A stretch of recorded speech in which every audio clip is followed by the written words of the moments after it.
السلام علیکم ورحمۃ اللہ وبرکاتہ۔ اعوذ باللہ من الشیطان الرجیم، بسم اللہ الرحمن الرحیم۔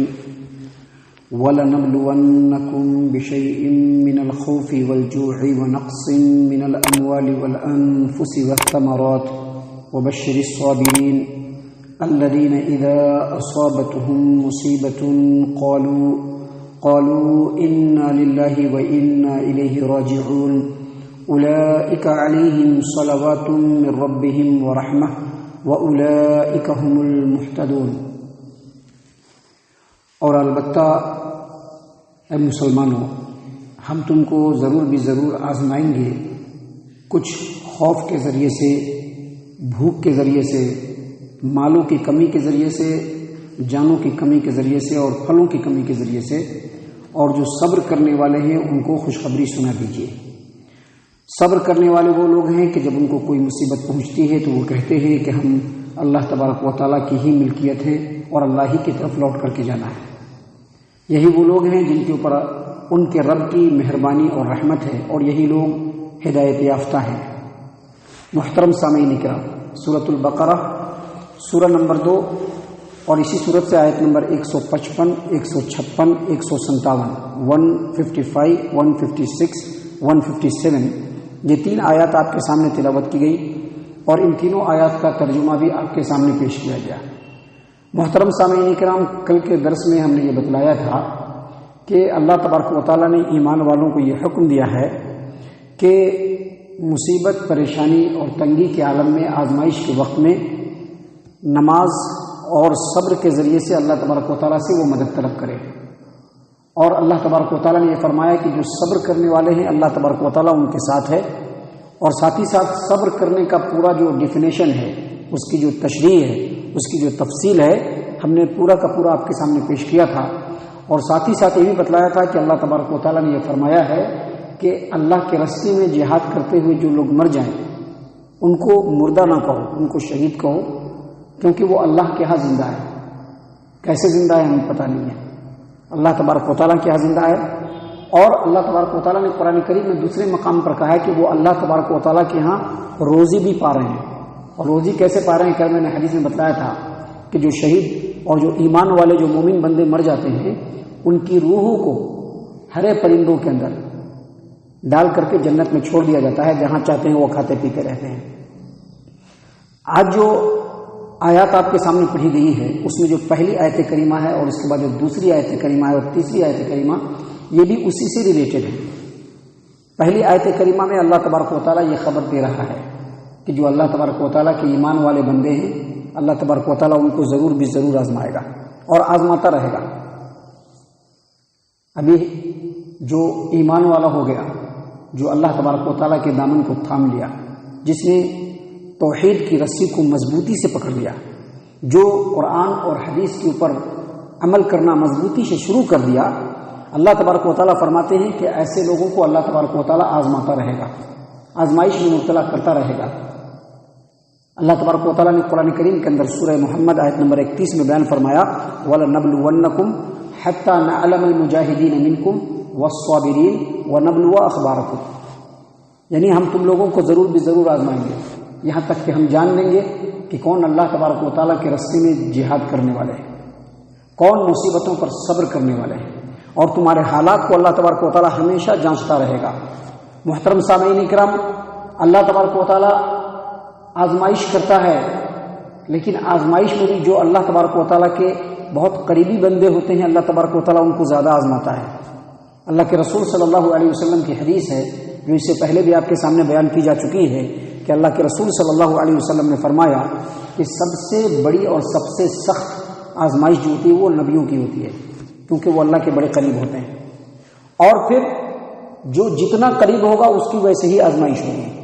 یعنی نبی کے ساتھ رہنے والے مومنین، ایمان میں مضبوطی اختیار کرنے والے، اللہ تبارک و تعالیٰ کو راضی کرنے کے لیے اپنے نفس کی تمام خواہشات کو چھوڑنے والے، اللہ تبارک و تعالیٰ کے راستے میں زیادہ سے زیادہ آگے بڑھنے والے، جو ایسے احباب، جو ایسے لوگ ہیں، ایسے ایمان والے بندے ہیں، اللہ تبارک و تعالیٰ ان کو آزماتا رہے گا۔ اس کے بعد نبی صلی اللہ علیہ وسلم نے کیا فرمایا کہ لوگوں کے دین کے حساب سے ان کی آزمائش ہوتی ہے. اب ایک آدمی کو اگر آزمائش نہیں ہو رہی ہے نا اور بنداس زندگی گزار رہا ہے، خوب جو ہے مال و دولت کا انبار ہے، کسی طرح کی کوئی تکلیف نہیں ہے، کوئی پریشانی نہیں ہے، تو وہ یہ نہ سمجھے کہ وہ بڑا خوش نصیب ہے. نہیں ہے، آزمائش ہے تو سمجھ لیجیے کہ اللہ تبارک و تعالیٰ کی نظر کرم ہے. آزمائش نہیں ہے بس سمجھ لیجیے کہ اللہ تبارک و تعالیٰ نے ڈھیل دے دیا ہے، چھوڑ دیا ہے، توجہ ہٹا لیا ہے. جو عام بندوں کو ملے گا وہ اس کو بھی ملتا رہے گا، لیکن اللہ تبارک و تعالیٰ کی خاص رحمت سے وہ بہربر نہیں ہوگا. نبی صلی اللہ علیہ وسلم نے فرمایا کہ لوگوں کے دین کے حساب سے اللہ تبارک و تعالیٰ ان کو آزماتا ہے. اگر دین کے اندر مضبوطی ہوتی ہے آزمائش کو بھی تیز کر دیا جاتا ہے. یاد رکھیے گا، اگر آزمائش آتی ہے، پریشانی آتی تو گھبرانا نہیں، یہ نہیں سمجھنا کہ اللہ ناراض ہو گیا، نہیں، یہ سمجھنا چاہیے کہ ہاں ہم میں کوتاہیاں ہیں، لیکن آزمائش میں صبر کے ساتھ. اور جو آزمائش آگے دونوں طریقے سے آئے گی، آزمائش بھی جو آتی ہے نا دونوں طریقے سے آتی ہے. آزمائش کبھی اللہ تبارک و تعالیٰ خوب آرام و آشائش اور اچھائی دے کر کے آزماتا ہے، خوب مال و دولت دے کر کے آزمائے گا کہ دیکھتے ہیں کہ بندہ کہاں تک بھاگتا ہے. یا آزمائش میں ثابت قدم ہو کر کے جو کچھ اللہ اس کو دے رہا ہے اس میں اللہ کے حقوق، لوگوں کے حقوق ادا کر رہا ہے کہ نہیں کر رہا ہے. اللہ اس لیے دیتا ہے مال و دولت کو بھی. اور کبھی کبھی اللہ تبارک و تعالیٰ پریشانی میں مبتلا کر کے، تنگی میں مبتلا کر کے آزماتا ہے. اللہ تعالیٰ نے قرآن کریم کے اندر سورۃ الانبیاء آیت نمبر 35 میں بیان فرمایا، وَنَبْلُوكُمْ بِالشَّرِّ وَالْخَيْرِ فِتْنَةً وَإِلَيْنَا تُرْجَعُونَ. تم لوگوں کو کبھی خیر دے کر کے آزمائیں گے، کبھی پریشانی دے کر کے آزمائیں گے، کیونکہ تم لوگوں کو ہماری طرف لوٹنا ہے. تو آزمائش ہوگی. اور اللہ تبارک و تعالیٰ نے یہاں پر بیان فرمایا سورۃ البقرہ آیت نمبر 155، وَلَنَبْلُوَنَّكُمْ، ہم تم لوگوں کو ضرور بھی ضرور آزمائیں گے، بِشَيْءٍ مِّنَ الْخَوْفِ، خوف دے کر کے آزمائیں گے. کبھی خوف اور دہشت کا ماحول آ جائے گا. ابھی دیکھیے کچھ ہی دن پہلے جائیے جب CAA آیا تھا اور NRC آیا تھا، لوگ ایک دم خوف زدہ ہو گئے تھے. بہت ہی زیادہ پینک کریٹ ہو گیا تھا لوگوں کے درمیان میں، بہت زیادہ لوگوں کے اندر خوف و ہراس کا ماحول بن گیا تھا. اور پھر دیکھیے ابھی CAA NRC کا معاملہ تھوڑا ختم ہی ہوا تھا اور کرونا وائرس جیسے ہی بوسٹ اپ ہوا اس سمے بھی لوگوں کے اندر خوف و دہشت کا ماحول ہو گیا تھا، اپنی جان کا ڈر ہو گیا تھا لوگوں کو. تو یہ تو چھوٹی موٹی باتیں ہیں. نبی صلی اللہ علیہ وسلم کے زمانے میں بھی اس طرح کے ماحول بنتے رہتے تھے. ایسا لگتا تھا کہ مسلمانوں کے اوپر جو ہے بہت بڑی مصیبت آنے والی ہے. غزوہ احزاب ایک آیا تھا، نبی صلی اللہ علیہ وسلم اس وقت راتوں میں سو نہیں پاتے تھے. کہا کہ کون ہے جو مجھ کو پہرا دے گا؟ تو صحابہ کرام میں سے کوئی کھڑا ہوتا اور کہتا کہ اللہ کے رسول صلی اللہ علیہ وسلم آپ سو جائیے، میں پہرا دوں گا. تو اللہ تبارک و تعالیٰ نے فرمایا وَلَنَبْلُوَنَّكُمْ بِشَيْءٍ مِّنَ الْخَوْفِ، کبھی خوف دے کر کے آزمائیں گے، وَالْجُوعِ، اور بھوک دے کر کے بھی آزمائیں گے. ابھی ہم لوگوں کو بھوک کے بارے میں پتہ نہیں ہے. ہم لوگوں کو بھوک کے بارے میں پتہ نہیں. کیوں نہیں پتہ ہے؟ کیونکہ ہم لوگوں کے مال ہمیشہ بھرا رہتا ہے، ہر چیز کا اسٹاک پہلے سے موجود ہے. اگر ہمارے ہاں 2 مہینے بھی بازار بند ہو جائیں گے تو ہم لوگ آرام سے کھا لیں گے. ہمارے فریج ہو یا ہمارے جو سامان رکھنے کی جو جگہیں ہیں وہ سب ہمیشہ بھرے رہتے ہیں، چاول، دال، دوسری چیزیں. اور ہمارے فریج کے اندر دیکھے گا تو طرح طرح کی نعمتیں ہیں. تو ہم لوگوں کو بھوک کے بارے میں پتہ نہیں ہے، بھوک کے بارے میں ہم لوگوں کو بالکل پتہ نہیں ہے. لیکن اللہ تبارک و تعالیٰ نے یہاں پر فرمایا کہ بھوک دے کر کے بھی آزمائیں گے. تو ممکن ہے کہ ہم لوگوں کے ساتھ ایسے ماحول بن جائیں، اس کے لیے پہلے سے ریڈی رہنا ہے. سامعین کرام، یہ کوئی ہم لوگوں کے ساتھ نیا نہیں ہے. نبی صلی اللہ علیہ وسلم کو بھی اللہ تبارک و تعالیٰ نے آزمایا بھوک سے، صحابہ کرام کو بھی آزمایا ہے بھوک سے. صحیح البخاری کتاب الہبہ کی روایت ہے، ام المؤمنین عائشہ رضی اللہ عنہا روایت کرتی ہیں، اپنے بھانجے سے وہ کہتی ہے کہ بھانجے، ہم لوگ ایک چاند دیکھتے تھے، دوسرا چاند دیکھتے تھے، تیسرا چاند دیکھتے تھے اور ہم لوگ ویسے ہی رہتے تھے. کیا مطلب؟ یعنی 2 مہینے گھر میں آگ نہیں جلتا تھا، چولہا نہیں سلگتا تھا. پوچھا کہ پھر آپ لوگوں کا گزر بسر کیسے ہوتا تھا؟ پانی پیتے تھے اور کھجور کھاتے تھے بس. اور پڑوس میں کچھ انصاری لوگ تھے، وہ لوگ جو ہے کبھی کبھی دودھ بھیج دیتے تھے، ہم پی لیتے تھے اور ہم اللہ کے رسول صلی اللہ علیہ وسلم کو بھی پلا دیتے تھے. اب سوچ سکتے ہیں کہ کتنی کیسی حالت تھی اس وقت. اللہ کے رسول صلی اللہ علیہ وسلم کے ایک صحابی ابو ہریرہ رضی اللہ عنہ، صحیح البخاری کتاب الاطعمہ کی روایت ہے. ذرا سوچئے گا اور غور کیجیے گا اور اپنی زندگی سے کمپیئر کیجیے گا. اور پھر اللہ تبارک و تعالیٰ کو راضی کرنے کے لیے جو ہمارے اقدامات ہیں اور ہم جو ایکشن لے رہے ہیں کیسے ہم اللہ کو راضی کریں گے، ہمارا کتنا لو گریڈ کا ہے، کتنا جو ہے گھٹیا ہم لوگوں کا پرفارمنس ہے اللہ کو راضی کرنے کے لیے، اس پر بھی غور کیجیے گا۔ دیکھیے صحابی رسول ابو ہریرہ رضی اللہ عنہ کہتے ہیں کہ اللہ کے رسول صلی اللہ علیہ وسلم کی زندگی تک، اللہ کے رسول صلی اللہ علیہ وسلم کے آل و اولاد میں 3 دن ایسا نہیں گزرا کہ لگاتار 3 دن تک ان لوگوں نے بھر پیٹ کھانا کھایا ہو۔ 3 دن تک ہم لوگوں کا پیٹ ہمیشہ بھرا رہتا ہے الحمدللہ، لیکن عمل کے معاملے میں یہی ہے عمل۔ دیکھ لیجئے یہ اتنے سارے لوگ ہیں فجر کی نماز پڑھنے کے لیے، اتنی بڑی آبادی ہے، ہر گھر میں آپ گھس کر کے دیکھیے گے لوگ سوئے میں بستر پر، ان کو نیند نہیں کھلتی ہے کیونکہ بہت زیادہ کھاتے ہیں نا، ہر چیز سے بالکل آسودہ ہیں، پریشانی نہیں ہے، اسی لیے ان کو نیند نہیں کھلتی ہے۔ کیا نماز پڑھنا ہے، اٹھ کے پڑھ لیں گے بعد میں۔ محترم سامعین کرام، یہ ساری چیزیں جو ہے وہ بہت اہم ترین ہیں ہماری زندگی کے لیے۔ اللہ تبارک و تعالیٰ نے فرمایا وَلَنَبْلُوَنَّكُمْ بِشَيْءٍ مِّنَ الْخَوْفِ وَالْجُوعِ، خوف دے کر کے بھی آزمائیں گے، بھوک دے کر کے بھی آزمائیں گے، وَنَقْصٍ مِّنَ الْأَمْوَالِ، کبھی مال کمی ہو جائے گی، کبھی مال کمی ہو جائے گی۔ یہ ہمارے اور آپ کے ساتھ ایسا ہو سکتا ہے اور ہوتا رہتا ہے کہ مال کی کمی ہو جاتی ہے، پریشانی ہو جاتی ہے۔ سبھی لوگوں کے ساتھ ایسا نہیں ہوتا ہے، لیکن ابھی بھی کچھ لوگ ایسے ہیں کہ جن کو مال کی پریشانی ہو جاتی ہے۔ اور اللہ تبارک و تعالیٰ نے مزید فرمایا وَنَقْصٍ مِّنَ الْأَمْوَالِ وَالْأَنفُسِ، تمہارے اپنے فوت ہو جائیں گے، جس سے بہت زیادہ پیار ہوگا، جس سے بہت زیادہ چاہت ہوگی، اس کو اللہ موت دے دے گا، اس وقت بھی صبر کرنا ہے۔ ہوتا ہے ایسا، جس سے بہت زیادہ چاہت ہوتی ہے، بہت زیادہ لگاؤ ہوتا ہے، اس سے بھی صبر کرنا ہے۔ اور صبر کیسے کرنا ہے؟ واویلا مچا کر کے نہیں، رونا دھونا کر کے نہیں، بلکہ جیسے ہی ہو ویسے ہی، اے اللہ تیری طرف سے امانت تھی، اللہ تبارک و تعالیٰ ہم اس سے راضی ہیں، اللہ تبارک و تعالیٰ تو جو چاہے بہتر تیرے حق میرے حق میں ہو، اللہ تو کر۔ محترم سامعین کرام، ایک عورت تھی، اس کا کوئی اپنا مر گیا تو اس کی قبر پر بیٹھ کر کے رو رہی ہے وہ عورت۔ نبی صلی اللہ علیہ وسلم کو ادھر سے گزر ہوتا ہے، آپ صلی اللہ علیہ وسلم کہتے ہیں کہ اگر تو صبر کرتی تو تیرے لیے بہتر ہوتا۔ وہ عورت نبی صلی اللہ علیہ وسلم کو پہچان نہیں پاتی ہے، کہتی ہے جاؤ جاؤ، تم کو کیا ہے، تمہارے اوپر تھوڑے بیت رہا ہے جو تم کو پریشانی ہوگی، ہمارے اوپر بیت رہا ہے تم کو پریشانی ہو رہی ہے۔ یہ عورت ایسا کہہ رہی تھی اور نبی صلی اللہ علیہ وسلم گزر گئے۔ لوگوں نے کہا کہ کس کو بول رہی ہو؟ وہ محمد عربی صلی اللہ علیہ وسلم ہے۔ جیسے ہی کہا کہ اس عورت کو ہوش آیا، فوراً اٹھی اور اٹھ کر کے اللہ کے رسول صلی اللہ علیہ وسلم کے دروازے پر گئی۔ حدیث کے الفاظ ہیں، دیکھیے اس وقت ہی بیان کر دیا گیا۔ حدیث کے الفاظ کیا ہیں کہ وہ کہتی ہے کہ جب میں نبی صلی اللہ علیہ وسلم کے دروازے پر گئی تو کوئی سیکورٹی گارڈ نہیں تھا۔ ابھی ہوتا ہے نا ذرا سا کچھ پاور مل گیا تو سیکورٹی گارڈ کھڑا ہو جاتا ہے نا، کوئی سیکورٹی گارڈ نہیں تھا۔ وہ عورت سیدھے گھر میں گھسی، نبی صلی اللہ علیہ وسلم کی خدمت میں گئی اور کہا کہ اللہ کے رسول صلی اللہ علیہ وسلم معاف فرمائیے گا، میں آپ کو پہچان نہیں پائی۔ تو نبی صلی اللہ علیہ وسلم نے کہا الصبر عند الصدمة الاولى، فرسٹ اٹیمپٹ میں ہی صبر کر لینا ہے۔ ابھی جیسے ہی مصیبت آئی، جیسے ہی کوئی اپنا مجھ سے بچھڑا، جیسے ہی کس سے محبت تھی اور وہ ہم سے گیا، فرسٹ اٹیمپٹ میں ہی صبر کرنا ہے۔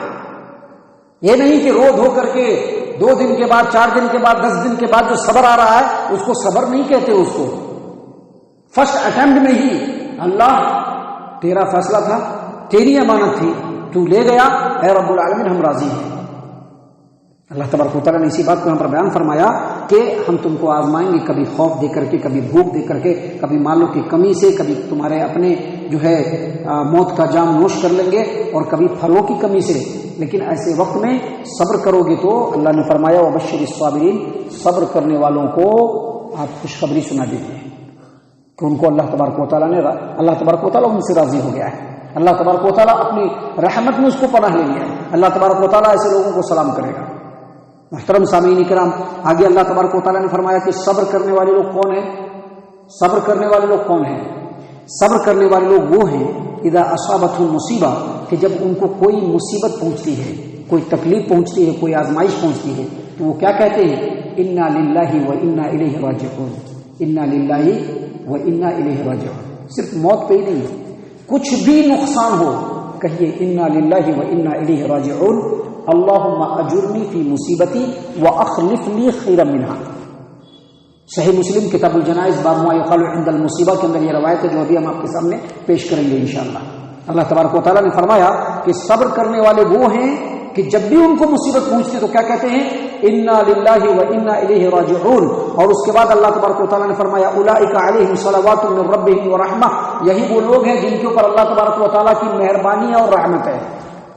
مہربانی بھی ہے اور رحمت بھی ہے کہ ان کے اوپر مصیبت پہنچی تو انہوں نے صبر کر لیا.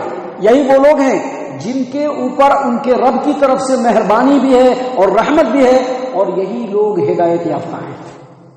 جو صبر ہے نا بہت بڑی چیز ہے. یہ صبر انسان کی شخصیت کو نکھار دیتا ہے. یہ صبر اللہ تبارک و تعالیٰ کی نظر میں بندوں کو سرخرو بنا دیتا ہے. اور جب کوئی مصیبت پہنچے اور اس وقت بندہ یہ دعا پڑھے انا للہ و انا الیہ راجعون اللہم اجرنی فی مصیبتی واخلف لی خیرا منہا، جب بندہ یہ دعا کرتا ہے اللہ تبارک و تعالیٰ اس سے بہتر اس کو عطا کر دیتا ہے. حدیث میں موجود ہے، مسند احمد کی روایت ہے، اور اسی روایت کو امام مسلم رحمہ اللہ نے صحیح مسلم کتاب الجنائز باب ما یقال عند المصیبت وقت بیان کی کہ ام المؤمنین ام سلمہ رضی اللہ عنہ، ابھی نبی صلی اللہ علیہ وسلم سے شادی نہیں ہوئی ہے، ابھی ابو سلمہ عبداللہ بن عبد الاسد مخزومی سے ان کی شادی ہے، ان کی نکاح میں ہے. کہتے ہیں کہ ایک روز ابو سلمہ آئے اور آ کر کے کہا کہ میں نے آج رسول اللہ صلی اللہ علیہ وسلم سے ایسی بات سنی ہے جو مجھ کو بہت اچھا لگا اور مجھ کو بڑی خوشی محسوس ہوئی. کہا کہ کیا سنا؟ کہا کہ جب کسی مومن بندے کو کوئی مصیبت پہنچتی ہے اور مصیبت کے وقت وہ یہ دعا پڑھتا ہے کیا انا للہ و انا الیہ راجعون اللہم اجرنی فی مصیبتی واخلف لی خیرا منہا، جب یہ دعا پڑھتا ہے بندہ تو اللہ تعالیٰ اس کا نعم البدل عطا کر دیتا ہے، یعنی بہترین اس کو بدلہ دیتا ہے. ام سلمہ رضی اللہ عنہ کہتی ہے کہ میں نے یہ سنا اور سن کر کے یاد کر لیا، اور یاد کرنے کے بعد دن گزرتے گئے یہ ابو سلمہ کی وفات ہو گئی. عبداللہ بن عبد الاسد المخزومی جن کا نام ابو سلمہ ہے، ان کا انتقال ہو گیا شوہر کا. کہتی ہیں کہ جب شوہر کا انتقال ہوا تو میں نے پڑھا انا للہ و انا الیہ راجعون اللہم اجرنی فی مصیبتی واخلف لی خیرا منہا، کہ اے اللہ ہم تیری ہی ملکت ہیں اور تیری طرف لوٹ کر کے آنے والے ہیں، اے اللہ اس مصیبت میں ہم کو اجر و ثواب دے اور اس سے بہتر عطا کر. جب یہ دعا پڑھی میں تو میرے دل میں خیال آیا کہ ابو سلمہ سے بہتر شوہر ہم کو کہاں ملنے والا ہے، اتنے بہترین صحابی رسول ہے نا، اتنے بہتر ان سے بہتر شوہر کہاں ملنے والے ہیں. وہ کہتی ہے کہ میں پھر بھول گئی اور اپنے کام میں مشغول ہو گئی. میری جب عدت گزر گئی تو ایک دن میں اپنے گھر میں کھال رنگ رہی تھی تو رسول اللہ صلی اللہ علیہ وسلم تشریف لائے، اندر آنے کی اجازت مانگی. اندر آئے تو میں نے جلدی سے کھال جو رنگ رہی تھی ہاتھ وغیرہ کو دھویا، آپ صلی اللہ علیہ وسلم کو تکیہ دیا تاکہ آپ اس پر جو ہے آرام فرمائیں. اور جب نبی صلی اللہ علیہ وسلم آرام فرمانے کے لیے بیٹھ گئے تو کہا کہ ام سلمہ میں تم سے نکاح کرنا چاہتا ہوں. کہتی ہے کہ میں نے کہا کہ اللہ کے رسول صلی اللہ علیہ وسلم آپ کی بیوی بننا تو میرے لیے بڑی سعادت کی بات ہے، لیکن میں ایک باغیرت عورت ہوں، کہیں ایسا نہ ہو کہ میری زبان سے کوئی بات نکل جائے اور اللہ تبارک و تعالیٰ کے عذاب میں مبتلا ہو جاؤں. اور دوسری یہ کہ میں ایک عمر رسیدہ عورت ہوں، میری عمر زیادہ ہو گئی ہے. تیسری بات یہ کہ میرے بال بچے ہیں، میں کیسے آپ سے شادی کروں؟ نبی صلی اللہ علیہ وسلم نے کہا کہ جہاں تک غیرت کی بات ہے اللہ اس کو ختم کر دے گا، اور جہاں تک تم عمر رسیدہ ہو تو میں بھی عمر والا آدمی ہوں، میں بھی کوئی چھوٹا آدمی نہیں ہوں، کچا کنوارا نہیں ہوں، میں بھی عمر رسیدہ آدمی ہوں. اور تیرے بال بچے کی بات جہاں تک ہے تو وہ میرے بال بچے ہیں. جب ایسی بات کہی تو میں نے کہا کہ میں نے نبی صلی اللہ علیہ وسلم کے اس پیغام کے اوپر ہاں بھر دیا، اور آپ صلی اللہ علیہ وسلم نے مجھ سے جب نکاح کر لیا تب میں نے کہا کہ دیکھیے میں نے دعا پڑھی، اللہ نے ابو سلمہ سے بہتر شوہر مجھ کو عطا کیا. تو یہی وہ دعا ہے جس کو اللہ تبارک و تعالیٰ نے اس قرآن کریم میں بھی سکھلایا ہے، اور نبی صلی اللہ علیہ وسلم نے فرمایا ہے کہ جب کوئی مصیبت ہو تو بندہ کیا پڑھے انا للہ و انا الیہ راجعون اللہم اجرنی فی مصیبتی واخلف لی خیرا منہا. اگر ایسا پڑھیں گے اللہ تبارک و تعالیٰ کی نظر میں قابل رحم و کرم بھی ہو جائیں گے، اللہ تبارک و تعالیٰ کی رحمت کے پناہ میں بھی آ جائیں گے، اور اللہ تبارک و تعالیٰ بہترین بدلہ بھی عطا کرے گا. اللہ تعالیٰ سے دعا ہے کہ اللہ تعالیٰ ہم تمام کو ان تمام باتوں کے اوپر خوب غور و فکر اور تدبر کرنے کی توفیق عنایت فرمائے. اللہ تعالیٰ ہم تمام کو صحیح معنوں میں پکا سچا مومن مسلمان بنائے. ہم تمام کو اللہ تبارک و تعالیٰ اللہ اور اس کے رسول صلی اللہ علیہ وسلم کی اطاعت و فرما برداری کرنے والا بنائے. صحابہ کرام رضی اللہ عنہم کے طریقے پر چلنے والا بنائے. جنت الفردوس میں جگہ عطا فرمائے. اے اللہ ہم تمام کو جہنم سے پناہ دے. اے رب العالمین ہم تمام کو جہنم سے پناہ دے. اے مالک الملک ہم تمام کو جہنم سے پناہ دے. آمین یا رب العالمین. وما علینا الا البلاغ المبین.